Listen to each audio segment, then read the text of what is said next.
Sa headlines, kan mga barata payout kan DSWD sa mga tricycle driver sa manlain-lain na probinsya sa Bicol, ginibong ngunya na aldaw.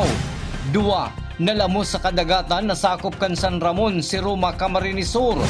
3 persona na may magkakasuway na mandamiento de aresto sa siyudad kang Naga, arestado. Naga College Foundation Tigers Basketball Program, nagpapadagos. Uya ang mga bareta sa aldaw na inyo. Po si Jo Maika Angeles. Ginibong niya na aldaw ang cash relief assistance kan DSWD Bicol para sa mga tricycle driver kan mga banwaan in Kamaligan, Kanauman, Gainza, Milaor asin Minalabak, Camarines Sur na ang venue sa Fuerte Sports Complex sa Pili, Camarines Sur. Mantang sa indang kanya-kanyang banwaan ang venue kan payout para sa mga banwaan kan Goa, Lagunoy, Bombon asin Calabanga. Ang mga tricycle drivers ang nakaresibin ng 5,000 pesos na ayuda hali sa gobyerno bilang kasimbagan sa paglangkaw kan presyo kan produktong petrolyo. Padagos sa mga bareta, binisita ni Naga City Mayor Lenny Robredo ang Super Health Center na yaon sa Doña Clara Concepcion, Pequeña Syudad ning Naga.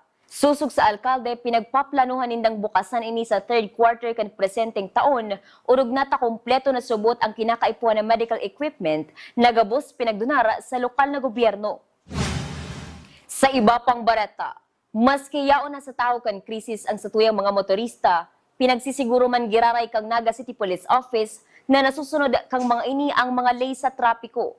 Sa ginibong one-time big-time operation kasudma, aabuton sa 40 citation tickets ang na-issue kan mga personahe kan PNP Naga, LTO, PSO asin Highway Patrol Group. Pinaglatag man kan mga otoridad ang checkpoint sa kalabaan kang C5 Road kan Barangay Mabolo sa syudad ning Naga. Basado sa datos kan PNP, 9 na motorsiklo ang na-impound huli tamayong naipahiling na dokumento ang mga driver kaini. 2 plaka man ang nakumpiskar kan mga otoridad. 25 na TOP o Temporary Operators Permit ang naisyuhan kan LTO. Mantang 15 na citation tickets man ang natawan kan PSO asin PNP sa mga nagbalgar sa batas trapiko.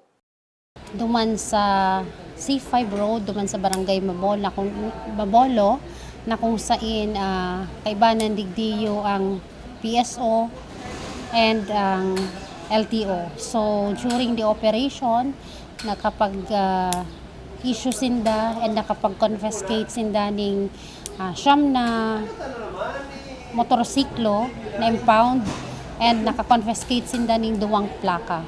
And ang TOP na na-issue duman is 25 gabos. And aside duman sa 25 TOP, nakapag-issue din ang PSO and PNP ning 15 citation ticket. So, gabos-gabos, naka-issue kita ng ticket na nasa 40. Padagos sa mga bareta, ginibong niya na aldaw ang General Rabus asin Clearing Operation sa Pacol Sports Complex sa pangingenot kan mga personahe kan Solid Waste Management Office bilang preparasyon sa International Hot Air Balloon and Music Festival na gigibuon sa mga masunod na semana. Inaasahan na madagsa ang dakol na paradalan hali sa laog asin luwas kan syudad ning Naga. Sa iba pang bareta, 183 na kaakian ang nagapurbitsara sa libreng tuli kan lokal na gobyerno kan Libmanan, Camarines Sur na pinagibo kasuudma. Inapurbitsaran kan mga kaakian ang libreng tuli kan LGU huli ta bakasyon naman ang mga ini. Naging katuwangman kan LGU ang mga personahe kan Municipal Health Office na iyo ang nag-aasikaso sa mga kaakian. Apwera kan mga kaakian na may 2 lalaki na nag-edad 48 asin 52 anyos ang nagpaturi pa man giraray. Ang 2 lalaki na nagpaturi ang nakaresibi pa nin tig 10,000 pesos. Sa samuyang pagbabalik, magkaklase gadan matapos malamos sa dagat kan si Roma, Camarines Sur. Saro pang kaibahan pinag-oobserbaran sa Bicol Medical Center. Yan asin iba pang nangenot na mga bareta digilang sa GNN TV 48 Naga News Break. The digital age is here. They warn us of a cold, efficient world where the human touch is lost to automation. But we refuse to accept that choice. At Naga College Foundation, we believe the best future is one led by heart. We equip you with the skills you need to thrive. From our dynamic programs in finance and business, to the hands-on fields of IT and engineering, through our vital health sciences, our justice programs in criminology, and the crucial roles of education in the arts, we cover the entire spectrum of tomorrow's workforce. Here, you don't just become future ready, you become a worker with empathy, a leader who understands that technology must serve humanity. Choose the college that prepares you not just for the job, but for the world. The future is here at NCF. Enroll at Naga College Foundation. Let us build a brighter, kinder tomorrow.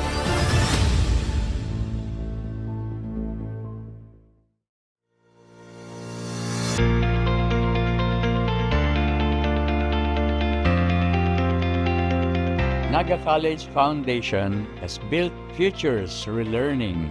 Today, we carry that same purpose into a new frontier where learning goes beyond the boundaries of the classroom, with technology helping students bridge between potential and opportunity.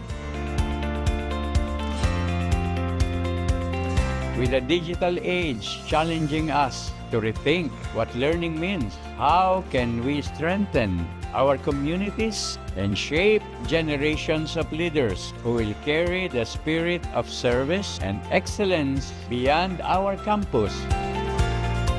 Digital transformation is not just about adopting technology for the sake of it.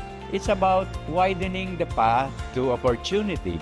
Every learner can access the same quality of education with the same confidence to thrive in a fast-changing world.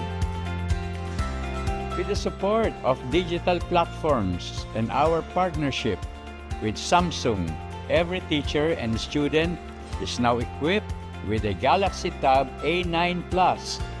The single step has transformed access to learning, allowing classes to continue wherever our learners are, regardless of circumstance or environment.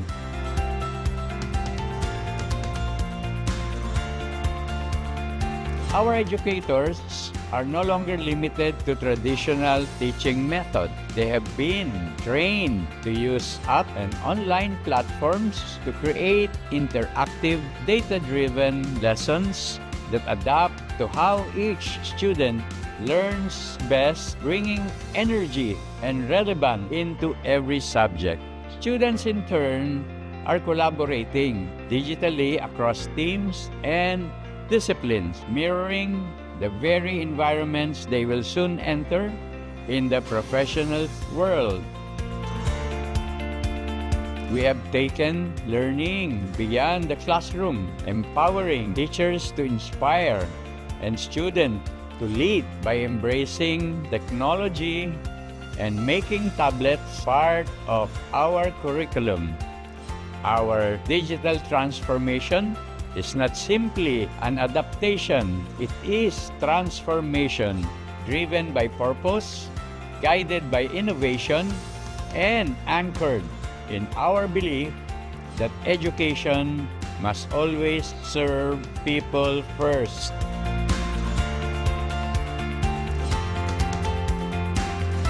Our mission to democratize technology in education has taken a significant step forward with Samsung. By empowering every student to leap into the future, we ensure that true transformation begins where opportunity is shared by everyone, everywhere.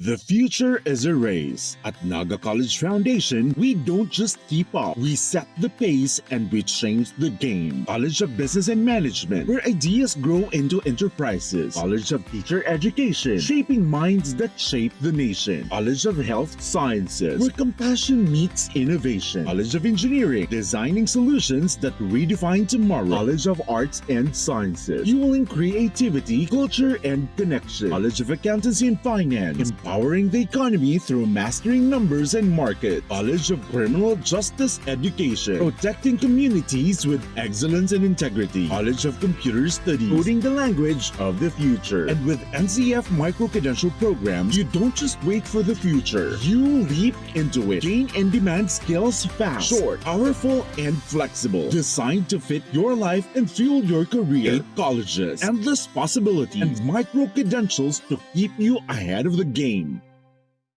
Seeing clearly shouldn't mean traveling far from home. At Camsur Eye Center, world-class care is right here in the heart of Rinconada and the Bicol region. With advanced diagnostic tools, ophthalmology specialists, and a team that treats you like family, we bring expert eye care. From children's screenings to managing cataracts, glaucoma, and diabetic eye conditions without the need for long trips. Because your vision matters, and so does your time. Camsur Eye Center, world-class eye care just around the corner.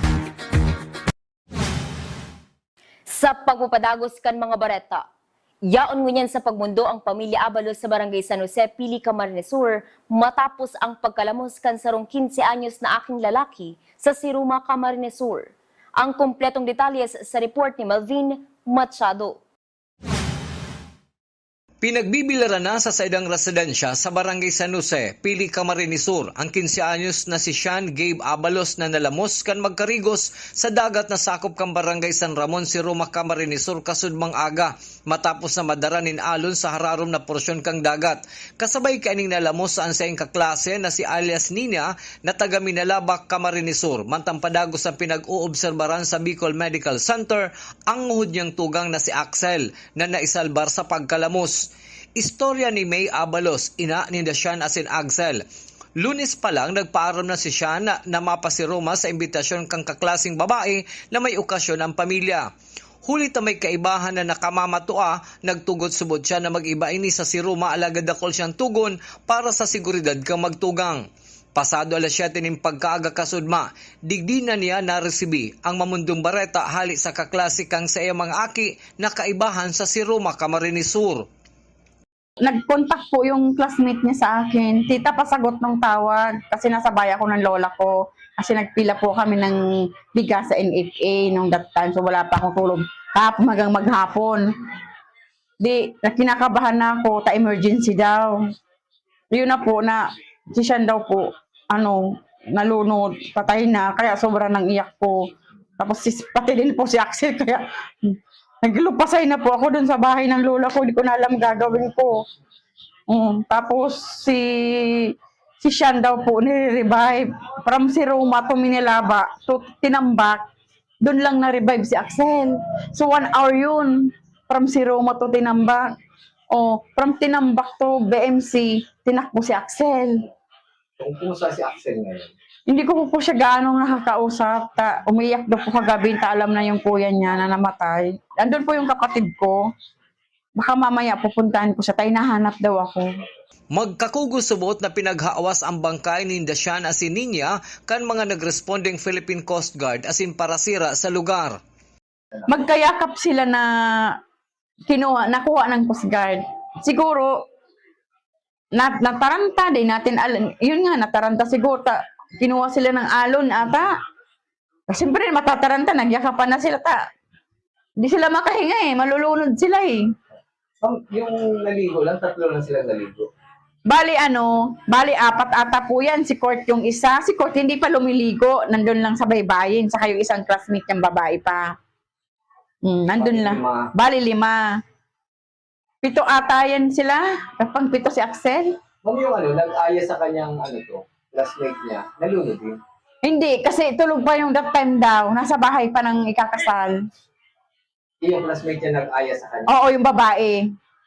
Nililigaw-ligawan ng anak ko. Pero yung namatay, relative doon ng Hindi din. Classmate lang. Imbitado. Sa pagkagadan kang 15 anyos na si Sean kasabay mananawara ang gabos niya mga pangarap sa buhay asin promesa sa sayang ina na nagmumundo ngunyan. Malambing. Mabait po yan. Sobrang bait. Tapos, maraming pangarap po yan kasi nga gusto po yan pumunta ng Amerika kasi Andun din po yung lola niya, side ng papa niya, mga tito niya sa Amerika. Dadalhin niya daw ako doon, sabi niya. Doon daw kami titira kasi ayaw niya daw dito. Dami pong pangarap si Sean. Seaman po ang gusto niya. Paglaki. Kasi yung tito niya, sabi niya mag-aral kayong mabuti, mga anak, kasi wala na ang papa niyo. Tulungan niyo ang mama niyo. Ayun po. Graduate siya ng grade 10 pa lang. Ayun po, mabutan po ng akin po. Para sa GNN TV 48 Naga, Melvin Machado, Newsbreak. Mientras tanto, hahalaton man ni May Abalos, inakan na lamos na si Sean, asin kang nasa ospital na si Axel ang sa indang mga partidaryo, hali sa luwas kan Bicol, antes ilubong ang biktima. Sarong solo parent si Nanay May matapos bawian in buhay ang siyang mister durante kan panahon kan COVID-19 pandemic.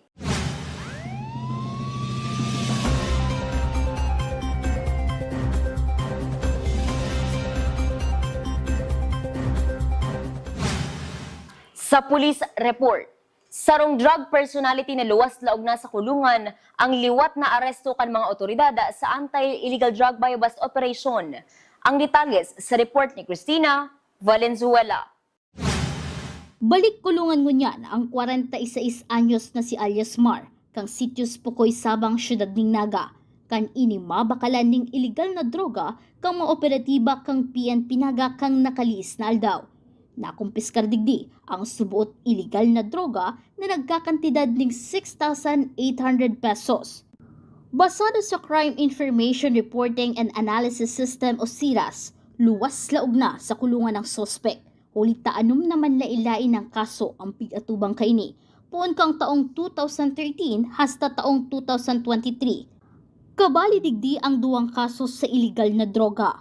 Pagbalgar sa Republic Act 7610 o child abuse, grave threat, theft, violation sa anti-gambling law, as in violation sa Anti-Cable Television and Cable Internet Tapping Act of 2013. Sigun kay Police Captain Daisy Angeles, natapos ng pagbayaran sa kulungan kan suspect ang mga kaso kaini. Nagkaigwa kita ning buy-bust operation duman sa Barangay Sabang, di sa Naga City, kung saan sarong individual ang naaresto na nagpabakal ng droga sa satuyang pusher buyer. So, siya is sa street level individual na kaibanan. So, aside duman sa iyang na pinabakal, igwa pa din nakuha sa iya during search na tulong sa shining suspected shabu. So, ining sa tuyang suspect is dahol ang sa iyang mga previous cases. Igwa na din siyang duwang kaso ning sa Republic Act 9165 sa drugs, igwa sa theft, grave threat, igwa din sa mga violation of Anti-Cable and Television Tapping Act of 2023. So, dako lang cases, previous cases niya. Actually, ang mga cases niya kaya is 2017 pa. So, ang iba kaniyo, na-serve niya na, kaya nakaluwas na. Ngunyan, naisaangat na kang Police Station 1 ang reklamo sa sospetsado. Pinaghahalat na lang kan PNP Naga ang commitment order halit sa korte kung saan nakulungan ililipat ang nasabing suspect.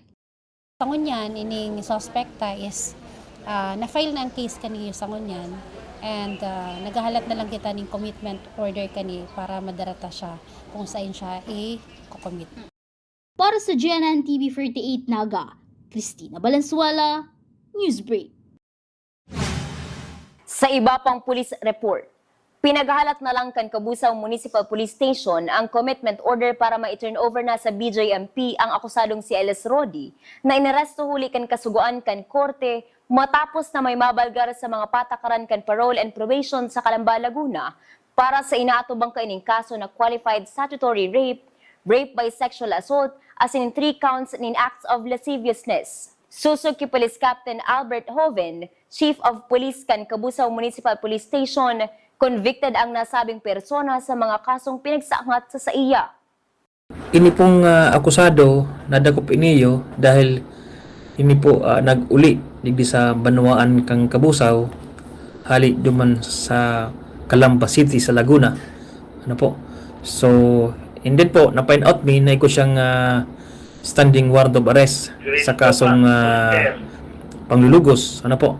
And then ini po na-find out me base po sa record dati naman ining nadakop kaitong taon 2021 October and November sa parehong kaso. Ano po? Sa parehong kaso. Habang nakaigoning court hearing o pagdangog sa sayang kaso sa korte, nagkaigo po ning plea bargaining. So, siya po saro mo niya na parulado. As in, doon po, base po sa record, igo po siyang pig-violate duman sa mga rules and regulation kang parole and probation duman sa Laguna. Kaya po nag-report ang parole and probation Laguna sa RTC Branch 29 sa Libanan, and then kaya po siya fig-issuehan ulit ng warrant of arrest. As in, ini pong warrant of arrest para po ni sa service of sentence. Ibig sabihin, convicted po siya tuman sa 4 na kasong qualified rape o sexual abuse. Ano po? So, naghahalata lang po kaming court order para po siya darahon sa BGMP. Sa iba pang pulis report, 5.59 grams ng pinagtutubod ang shabu na nagkakantidad 38,012 pesos ang narecover kan mga otoridad kang Nabua Municipal Police Station kan gibon ang anti-illegal drug bypass operation sa 2 persona sa Barangay La Purisima kan nasabing Banwaan kasubagong amay na pagkaaga. Ang Municipal Drug Enforcement Unit kan PNP Nabua ang nakipag-ordinar man sa PIDEA Bicol antes gibon ang drug bypass operation. Pinagpreparar na ang reklamong pagbalgar sa Republic Act 9165 kontra sa 2 sospek na yaon ngunyan sa custody kan Nabua Municipal Police Station. Sa iba pang police report, 3 persona na magkakasuway na kaso sa syudad ng Naga, saro-sarong inaresto kasudma kan Naga City Police Office. Ang detalles sa report ni Cristina Valenzuela. 3 most wanted person na may kasong violation of city ordinance, physical injury as in robbery, ang sarabay na naaresto kasuudma kang Naga City Police Office. Sa paagi kang mandamiento di aresto, dinakop kang Police Station 6, CMFC Tracker Team, CIDG Camarines Sur as in Provincial Field Unit Tracker Team sa Barangay Cararayan, Naga City ang 34 anyos na construction worker na si alias Jess para sa kasong robbery. 48,000 pesos ang pinagrekomendar na piyansa kang korte para temporaryo ining makaluwas sa karsel. Ang nasabing akusado ang pang-apat ng beses na balik-balik sa karsel. Taong 2021, inatubang kaini ang kasong theft as in robbery. Alagad kang taong 2025, liwat na nakulong sa kasong theft. Another one is itong yaon sa Cararayan na ang pig-aresto kang Police Station 6 Tracker Team, kaibanan ang CIDG Camsur Provincial Field Unit Tracker Team na may kasong robbery and may recommended bail na 48,000 pesos. So, ini isarong 34 years old na construction worker na taga Barangay Cararayan, and may previous cases na din siya, duwang theft katong 2021 and 2025 and sarong robbery katong 2021. Alas 12 maning ugto kasuudma, inabutan kang Police Station 3 as in City Mobile Force Company Tracker Team sa Bagong Bayan Sur ang akusadong si alias June. Pagbalgar sa City Ordinance sa Mandaluyong City ang kasong inaatubang man kaini na may recommended bail na 4,000 pesos. Sa record kang PNP Naga, dati naman nakulong ang akusado sa Kamaligan Municipal Police Station kang taong 2025 sa kaparehong kaso. Kansud mga ni nagkaigwa kita ning tulong na aresto na mga wanted person digdiyo sa Naga City. Ang saro digdiyo is duman sa Police Station 3 na kung saan naaresto ini mga bandang alas 12 ning udto duman sa Barangay Bagong Bayan Sur. Sarong 46 anyos na lalaki, mayong trabaho, na taga-duman sa barangay ang naaresto for violation of City Ordinance of Mandaluyong City na igwang recommended bail na 4,000 pesos. So, may previous case na din siya, naaresto na din siya for same offense ng Kamaligan MPS. Mantang sa Barangay Abella, Syudad ng Naga, inaresto man kang Police Station 1 ang 48 anyos na parking attendant na si alias Chris. Slight physical injury ang kasong inatubang kang akusado, asin may piyansang 3,000 pesos. Saro padigding na aresto ta kahapon is itong sa Police Station 1 na kung saan na-aresto sa Barangay Abella, Naga City, mga bandang alas 4:50 ning hapon. So sarong 48 anyos na lalaki, sarong parking attendant, ang sa tuyang inaresto for the crime of slight physical injury with recommended bail of 3,000 pesos. Nasa custody mo niyan ka mga police station kang Naga City Police Office ang tulong akusado na naaresto kasuudma. Para sa GNN TV 48 Naga, Cristina Valenzuela, Newsbreak. Primerong aldaw kan tryouts para sa Naga College Foundation Cubs kan NCF Tigers basketball program, pinuuna na kasubagong agas si NCF covered court. 123 na jóvenes ang nag-atendir as nagpahiling kan sa indang mga skills sa basketball. Ang tryouts open sa mga high school students na pinangaki sa taong 2008, 2009, 2010 as in 2011. Ang tryouts mapadagos hasta sa aga, April 17, 2026. Sa mga interesadong magpahiling kan sa indang tibay sa basketball, magbisita lang sa NCF Covered Court, 11 a.m. Para sa iba pang detalles, bisitahon ang NCF Tigers Basketball Program Facebook page. Yan ang mga bidang baretang nakalap kan mas pinoksog na puwersa kan GNN TV 48 Naga News and Bicol Affairs. Day malingon i-follow ang samuing official Facebook page, GNN TV 48 Naga. Padagos kaming mahatod ng mga baretang garantisadong nginot as sinapapanahon. I-hit ang subscribe button sa samuing official YouTube channel, GNN TV 48 Naga, para updated kita sa mga bareta as ang istoryang Bida ang Bicolano. Ako po si Ja, Micah Angeles, as ini ang GNN TV 48 Naga, Newsbreak. Tanga ta diri ko nababay na GNN TV 48 Naga. Kalma! Lumipat lang ang GNN TV 48 Naga sa channel 48.1. What? Direk, ang simple lang ng solusyon dyan. Kunin ang remote, pumunta sa menu Setup o Settings, at hanapin at pindutin ang scan at hintayin. Then, boom! Balik na sa GNN sa channel 48 mo. Para sa mga balitang nanguna at napapanahon, At sa mga programang suwak sa panlasa mo. tutok lang sa GNN TV 48 Naga, Bida ang Bicolano.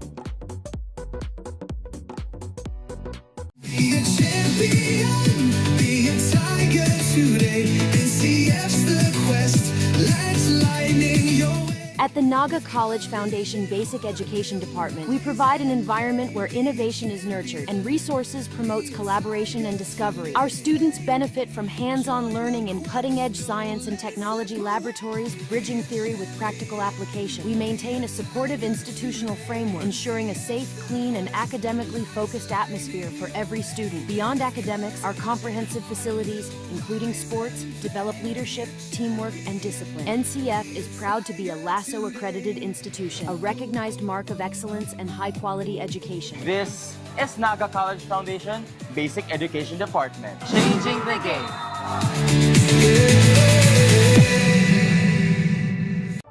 Ano nga ba ang go bag? Ito ay isang halimbawa ng go bag. Maring ito ay isang maging backpack, duffel bag, or sa pagkakataong ito, ang aking go bag ay isang dry bag. Ano nga ba ang laman ng aking go bag? Tubig, pagkain, at gamot. Hygiene kit. Meron pa ako ditong sabon, toothbrush, toothpaste, at shampoo. flashlights, and headlamps. Advisable na magdala po tayo ng power bank. Of course, your communication device, notebooks, and other documents. Duct tape and masking tape, working gloves, first aid kit. At this moment po, naglagay po ako ng dalawang klaseng raincoat. Meron po ako ditong mirror, extra batteries, whistle.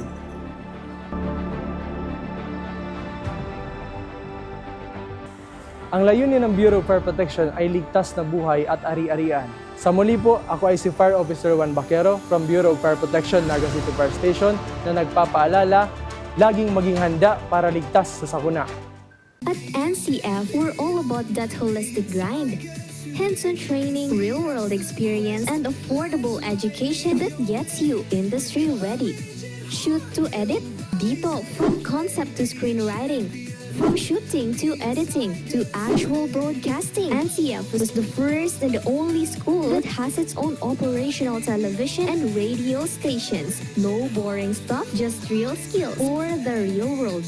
Jika na ba? Tiger today.